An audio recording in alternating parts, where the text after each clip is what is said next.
Pertanyaan saya, orang Yahudi mereka tidak buat perarakan? Iya, mereka buat. Sambil memanggul, memikul apa? Tabut perjanjian, oke? Apa perjanjian, betul. Tabut perjanjian isinya apa? 2 loh batu. Jangan bilang itu tonala, itu 2 loh batu yang berisi 10 firman. Oke, cawan yang berisi mana, cawan emas yang berisi mana, roti, dan punya tongkat Harun, oke, tanda imam agung, keimamatan, oke? Tabut perjanjian lama, oke. Nah, tabut perjanjian lama di dalamnya isi ada 3. Dan di dalam tabut perjanjian lama itu, di atasnya ada 2 kerubim. Makanya dalam tawarik, satu tawarik bilang, dia yang bertakhta di atas kerubim. Para kerubim. Oke. Jadi pertanyaan saya untuk engkau. Tabut itu yang ada patung kerubinnya, yang di dalamnya ada 2 loh batu, yang di dalamnya ada cawan emas yang berisi mana, dan tongkat Harun, itu Tuhan atau lambang kehadiran? Lambang kehadiran. Oke. Kalau begitu, kalau itu lambang kehadiran, mereka tidak bisa buat proses itu? Betul, Romo. Kalau itu patung kerubim yang di atas ini tabut itu, mereka tidak bisa karena mereka pikul patung toh? Iya. Oke. Tetapi bagaimana orang Israel berhadapan dengan situasi ini? Mereka buat perarakan atau tidak? Oke, 2 Samuel 6 mulai dari ayat berapa ya? Mulai dari ayat 1 lah kalau kita mau lihat. Daud mengumpulkan pula semua orang pilihan di antara orang Israel, 30.000 orang banyaknya. Kemudian bersiaplah Daud, lalu berjalan dari Baale Yehuda dengan seluruh rakyat yang menyertainya untuk mengangkut dari sana tabut Allah yang disebut dengan nama Tuhan semesta alam yang bertakhta di atas kerubim. Tahan dulu. Hensan. Ya, Pak. Tabut perjanjian ini disebut apa? Nama Tuhan Allah semesta alam yang bertakhta di atas kerubim. Kerubim. Oke, ada patung kerubim di tabut perjanjian? Ada. Tidak ada. Engkau barusan baca tadi. Iya. Oke, di tabut perjanjian. Tabut perjanjian. Engkau tahu tabut perjanjian? Saya cuma 3 itu aja yang saya ingat, Pater. Enggak. Tabut perjanjian. Engkau tahu modelnya tabut perjanjian itu seperti apa? Apa yang ada di tabut perjanjian? Oh, betul, tidak tahu, Pater. Di atas tabut perjanjian itu ada 2 kerubim besar. Patung kerubim. Makanya dikatakan nama Tuhan yang bertakhta di atas kerubim. Karena apa? Karena di tabut itu ada 2 kerubim besar. Oke. Jadi orang Israel pikul patung kerubim? Pertanyaan saya, orang Israel pikul patung kerubim? Iya, Pater. Kalau menurut tadi itu iya. Ya bukan menurut tadi, memang mereka pikul patung kerubim. Coba engkau lihat di internet tabut perjanjian lama. Di situ ada 2 kerubim di atas tabut itu. Baik, saya tidak pegang lagi ya. Baru 1 HP nih, yang di atas 1 lagi. Oke, nanti. Nanti saya cari. Nanti. Oke, saya cari di internet atau nanti kamu cari buat supaya PR sedikit toh. Oke. Baik. Nama Tuhan Allah yang bertakhta di atas kerubim. Oke, mereka buat apa? 3-nya. Mereka menaikkan tabut Allah itu ke dalam kereta yang baru setelah mengangkatnya dari rumah Abinadab yang di atas bukit. Lalu Uzza dan Ahio anak-anak Abinadab mengantarkan kereta itu. Usa berjalan di samping Imam tabut Levi, oke. Dekat Imam Levi, oke. Usa berjalan di samping tabut Allah itu, sedang Ahio berjalan di depan tabut itu. Tahan dulu. Mereka melakukan prosesi. Prosesi. Yang engkau bilang tadi itu. Prosesi. Oke. Kalau begitu, apa yang dibuat oleh prosesi? Sekarang masuklah tradisi orang Yahudi. Bagaimana selama prosesi mereka buat apa? Ayat 5-nya. Daud dan seluruh kaum Israel menari-nari di hadapan Tuhan dengan sekuat tenaga, diiringi nyanyian, kecapi, gambus, rebana, kelentung, dan ceracap. Pertanyaan saya, Hen. Itu gambus, kecapi, rebana, kelentung, ceracap. Itu tradisi dunia atau tradisi surga? Tradisi surga. Dunia Berarti kah? mereka main di mana nih?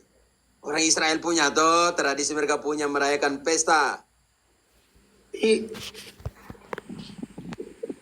Dengan, oh iya, oke. Karena saya pikirnya malaikat memainkan itu, memainkan. Baca kembali, bukan malaikat yang main. Daud Oke. dan Ini PR. Ingat, Daud dan siapa?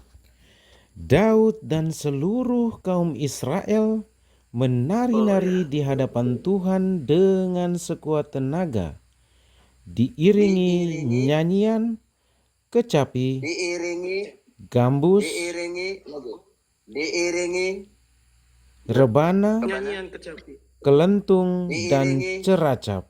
diiringi. Dan siapa yang menari, siapa yang memainkannya? Daud Dan seluruh kaum Israel. Orang Israel. Kaum Tradisi manusia atau tradisi surgawi kalau begitu? Manusia. Yang barang-barang musik ini. Manusia. Lalu persoalan di mana? Kenapa mereka tidak kritik Daud ini yang buat dengan orang Israel yang buat prosesi? Iya betul. Lalu pertanyaan saya, kalau seandainya Kristen pertahan sola Skritura, kenapa tidak melanjutkan penggenapan dari perjanjian lama ini? Kenapa tidak digenapi dalam perjanjian baru? Tapi itu dari Kenapa Katolik loh, Romo. Ya, makanya saya mau tanya mereka juga. Ada Katolik nama Katolik tradisional, tapi Katolik saya tidak akan percaya. Oke. Pasti dia Katolik embel-embel atau namakan diri Katolik atau proklamasikan diri sebagai Katolik, tapi bukan Katolik. Baik. Ingat, tabut perjanjian itu patung atau tidak? Patung. Lalu kalau itu bagaimana nih? Daud dan seorang Israel menari-menari di hadapan patung. Waduh. Marah atau kalau itu marah? Lalu kalau misa Imlek itu bagaimana, Pater? Itu ada nanti, itu ada KGK-nya yang mengatur, oke, dan keuskupan keuskupan yang merayakannya. Jadi keputusan ordinalis wilayah uskup setempat itu sangat penting, oke, kan? Oke, baik, Pater. Itu sudah diatur namanya. Engkau sandingkan ketika Paulus juga mewartakan tanpa menghilangkan tradisi orang Yunani. Kisah 17.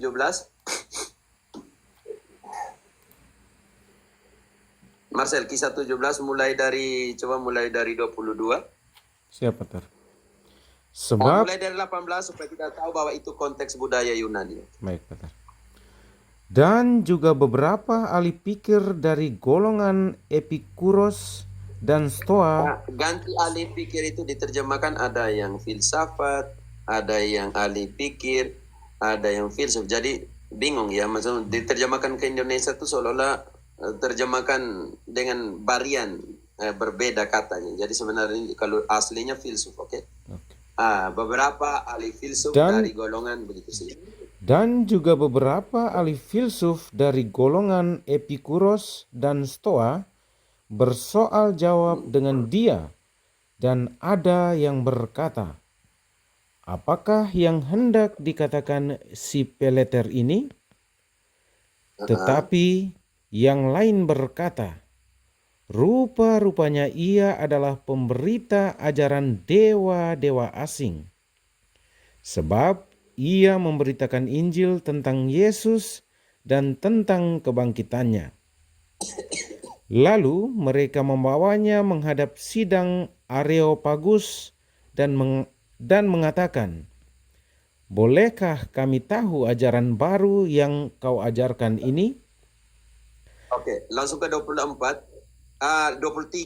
Bagaimana dia menggunakan budaya setempat untuk menjelaskan Allah. Siap.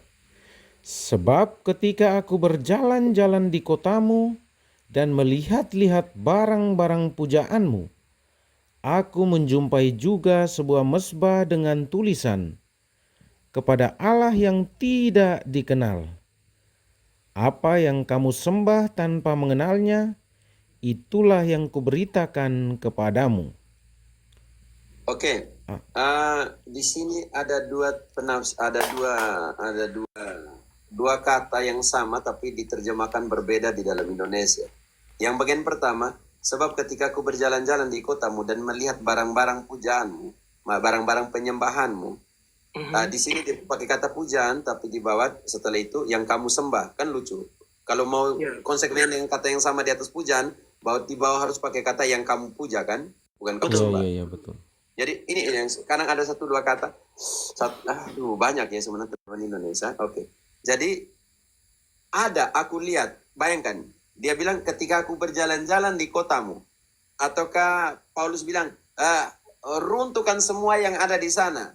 Atau dia bilang ketika aku berjalan-jalan di kotamu. Dan aku melihat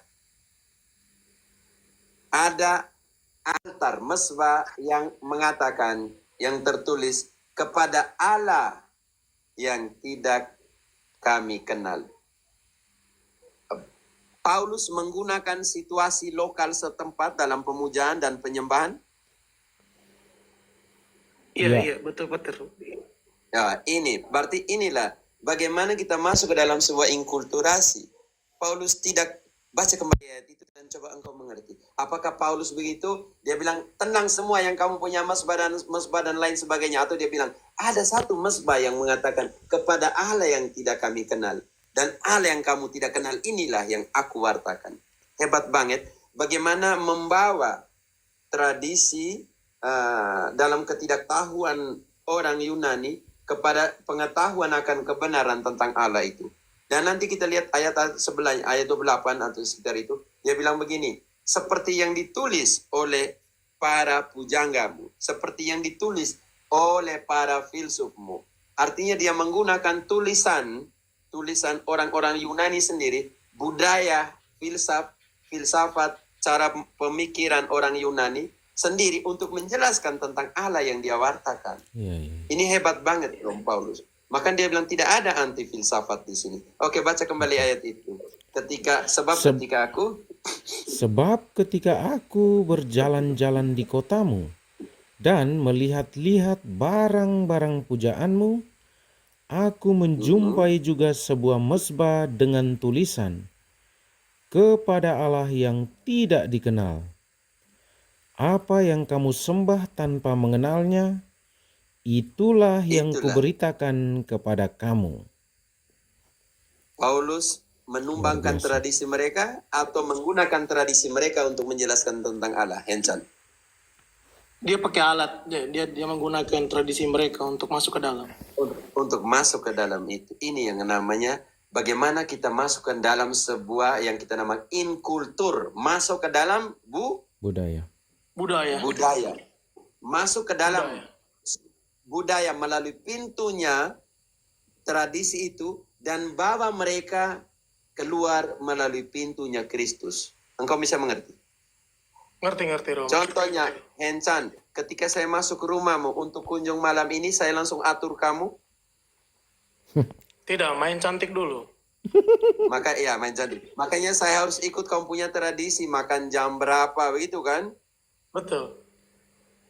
Waktu makan saya melihat, kamu doa atau tidak. Begitu pelan-pelan kan seperti itu.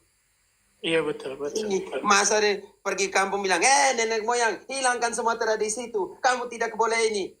Lu siapa? Tidak seperti itu. Ayat 28, bukti nyata. Sebab di dalam Dia kita hidup, kita bergerak, kita ada, seperti yang telah juga dikatakan oleh pujangga-pujanggamu, sebab kita ini dari keturunan Allah juga. Iya, iya. Bayangkan, menggunakan tradisi, menggunakan tulisan orang Yunani sendiri untuk menjelaskan Allah yang mereka tidak kenal. Dia bilang, sebab kita ini juga adalah keturunan Allah. Hebat. Lihat baik-baik itu. Sebab kita ini juga, baca kembali ayat 28 dan penekanan sebab kita ini juga. Makanya jangan bilang, kalau begitu mereka ini, tradisi kita punya, nenek moyang kita, bukan keturunan Allah kalau begitu. Keturunannya siapa? Sedangkan Paulus menghargai orang Yunani. Tolong kita baca ini, baik-baik. Sebab di dalam Dia kita hidup, kita bergerak, kita ada, seperti yang telah juga dikatakan oleh pujangga-pujanggamu. Sebab kita ini dari keturunan Allah juga. Ya. Paulus menghargai budaya. Iya betul. Lalu kenapa orang ada yang lain yang Protestan ekstrim, hilangkan semua ini, hancurkan semuanya ini. Hensan, saya mau katakan, kita berjasa kepada pewartaan dengan patung-patung. Ingat bahwa ketika dikanonkan 382, belum ada mesin cetak kan? Betul. Iya. Butuh 10 tahun biarawan menulis, mengkompilasi 46 kitab perjanjian lama dan 27 kitab perjanjian baru menjadi sebuah Alkitab. Butuh 10 tahun. Kenapa? Persiapan kulit, persiapan tinta, sambil mereka doa laudes completorium, mereka menulis kembali, menyalin kembali, mengkopi kembali dalam tulisan itu. Di persiapan itu lama sekali. Dan harga, tahu nggak? Harga itu satu Alkitab untuk dibawa ke paroki, dibawa ke keuskupan, dibagikan itu. Harga itu sekitar $8.900 satu Alkitab pada saat itu kalau didolarkan. Karena dihasilkan kurang lebih 10 tahun. Kenapa kita tidak berpikir bagaimana perjuangan para biarawan untuk mengkompilasi, menulis kembali kitab suci secara lengkap dalam sebuah Alkitab. Kenapa kita tidak kenapa kita tidak bersyukur atas jasa-jasa mereka? Tahu nggak? Pada saat yang sama Hensan, itu gereja Katolik, gereja bangunan ya, dikenal sebagai Alkitab dalam batu-batu. Karena apa? Karena mengekspresikan fakta Alkitabiah di patung. Contoh, Yesus dipermandikan, dibuat patung Yohanes Pembaptis dan sedang baptis Yesus. Bagi iman orang miskin yang tidak tahu baca, yang tidak bisa beli Alkitab karena mahal, sudah bisa beli keturunan raja, bangsawan, bisa beli tetapi tidak tahu baca sama sekali. Orang-orang kecil dan miskin sudah tidak tahu baca, tidak tahu beli lagi, tidak ada guna. Artinya mereka buat apa? Ukir patung-patung, jendela-jendela gereja yang dari kaca itu yang namanya seni vitralisasi. Mereka buat fakta Alkitabiah itu taruh di gereja, di pintu gereja, dan semuanya itu menjadi sarana pewartaan. Maka dikatakan Alkitab dalam batu-batu. Patung-patung karya seni itu, makanya zaman-zaman itu muncullah karya seni yang besar karena menuangkan fakta Alkitabiah di dalam patung. Inilah sarana pewartaan mereka pada saat itu. Kita sangat berjasa loh. Bagaimana mereka menjaga Alkitab dan menuangkan ekspresi fakta Alkitabiah itu di dalam batu-batu. Di dalam batu, dalam karya seni seperti itu. Makanya ketika seorang yang tidak tahu baca melihat sebuah patung, melihat ukiran di kaca tentang malam perjamuan terakhir, tentang Yesus menyerahkan Maria kepada Yohanes disalib, yang Yohanes menerimanya, itu dituangkan dalam seni. Dan mereka mengerti, oh Alkitab omong seperti itu. Jangan terlalu kurang ajar dengan sejarah seperti ini. Itu mereka punya metode pewartaan. Kita macamnya orang Bali kan, contoh karya seni, menuangkan, mengekspresikan fakta sejarah pada saat itu di dalam patung-patung. Apa kita menyalahkan mereka? Tidak, Romo, tidak. Bagaimana engkau menjelaskan patung di sana yang umurnya sudah ratusan tahun dan mengekspresikan situasi Bali pada saat itu? Apakah mereka salah? Apakah mereka menyembah berhala? Tidak, itu carving image sebenarnya. Untuk menggambarkan Iya. sejarah sebenarnya. Iya, makanya itu yang makanya patung dalam gereja dan semuanya itu adalah ornamen liturgis. Sedangkan orang Yahudi membedakan dua kata yang berbeda. Satunya teselem, satunya pesel. Pesel itu untuk berhala.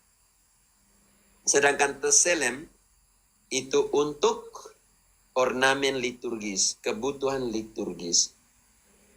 Engkau pernah dijelaskan atau tidak di dalam bait suci di Israel, di Yerusalem, punya 2 kerubim besar yang tingginya 10 hasta dan lebarnya 10 hasta. Kalau 2, 1 hasta itu 45 cm, 10 hasta artinya tingginya 4,5 meter. Jadi ketika engkau masuk bait Allah, engkau lihat pertama apa? Cherubim, patung cherubim. Iya. Makanya Yesus ketika dia masuk bait Allah, dia tidak suruh ratakan semua patung-patung itu. Tidak. Dia justru tumbangkan meja-meja penukaran uang. Karena ini berhala.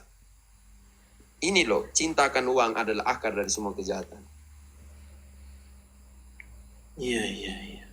Makanya Paulus sangat tahu jelas itu. Mereka masuk bait Allah loh, tiap-tiap hari. Tiap-tiap hari mereka berkumpul di mana?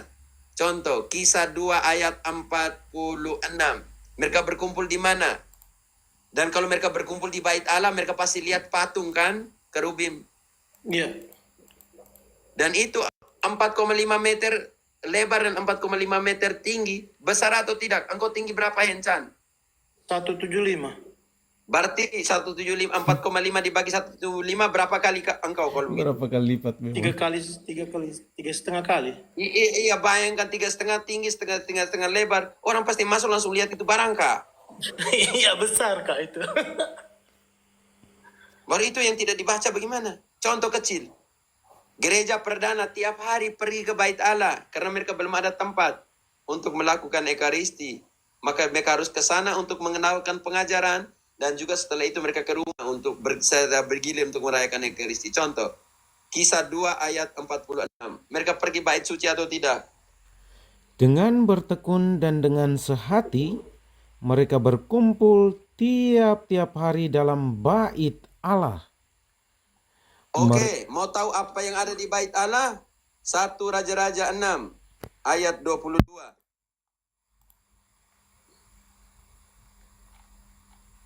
Tadi berkumpul di mana, Hensan? Di bait Allah. Sekarang kita mau bongkar apa yang ada di bait Allah. 1 Raja-Raja 6 6 berapa, Pater?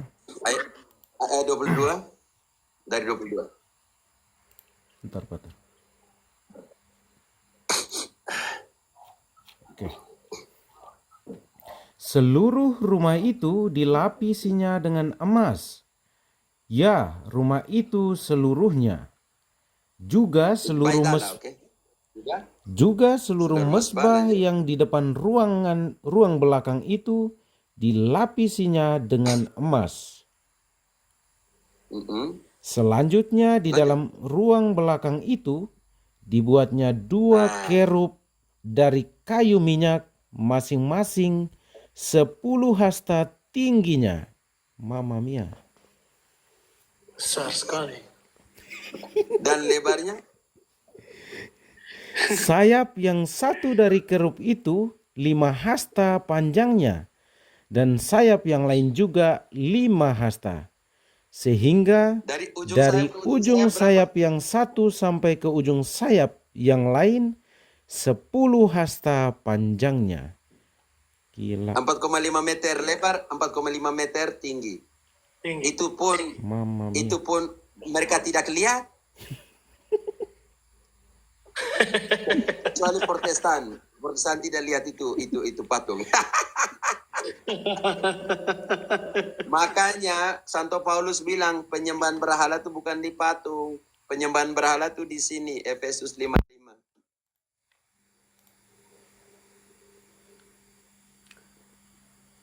Handsome. Contoh kecil. Mereka punya Alkitab tidak ada gambar kah? Tidak pernah lihat. Biasanya ada dulu Alkitab kakak saya dulu kan dia Iya, untuk menggambar, mengapa kan namanya animasi kan, Alkitab animasi. Untuk Betul, anak-anak betul. ada gambar. Kalau begitu bagaimana? Jangan buat padamu gambar, patung. Ternyata mereka ada. Yang mereka marah itu gambar, patung, orang-orang kudus. Tetapi gambar dan patung yang ada di uang 50.000, di 100.000 itu mereka sayang sekali. Betul Pak Ater, betul. Mereka tidak mau hilang itu. Makanya itu namanya keserakahan, dan keserakahan itu penyembahan berhala. Efesus 5:5. Karena ingatlah ini baik-baik. Tidak ada orang sundal, orang cemar atau orang serakah.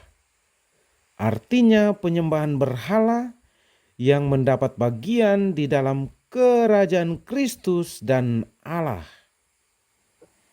Hina, cemar, serakah, itu yang namanya penyembah berhala. Tidak ada bilang patung. Iya. Betul. Pater. Yang Pater. ini mereka tidak mau baca. Baca yang hanya di Keluaran 20 mati-matian. Pater, Tidak pernah sebentar, lari dari Keluaran 20. Pater, sebentar. Ima itu bersabda sudah ini. Tapi saya sudah dapat poin. Oke, sudah. Jadi orang itu mau koreksi. Orang Israel juga menari, joget, tambor dan semua. Lucu kan? Hensan. Yang Ya. karismatik Pentekosta kan menari jingkrat dengan pukul-pukul band. Ada ini drum band. Di mana ada drum band di dalam kitab suci? Iya, betul. Itu tradisi manusia. Itu tidak biblis. Itu tidak apa.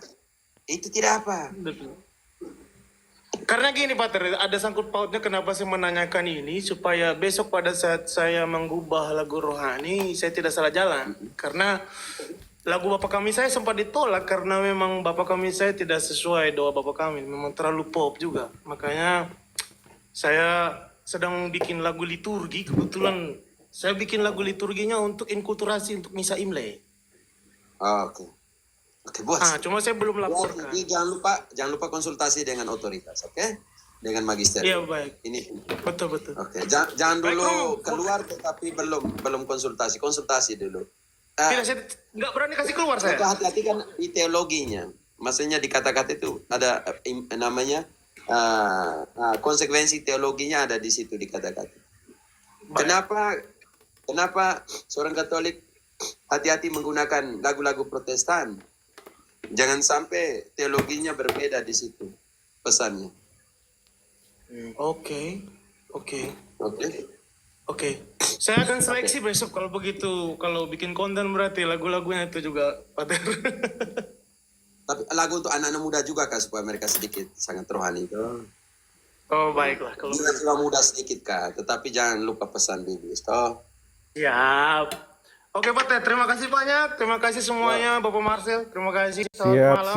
Siap, Salve. Nanti bagi-bagi lagu nanti yang kau sudah Ya, dapat kalau lagu sudah jangan bagi. selesai, saya DM ke Pater nanti. Oke, terima kasih. Baik, terima kasih.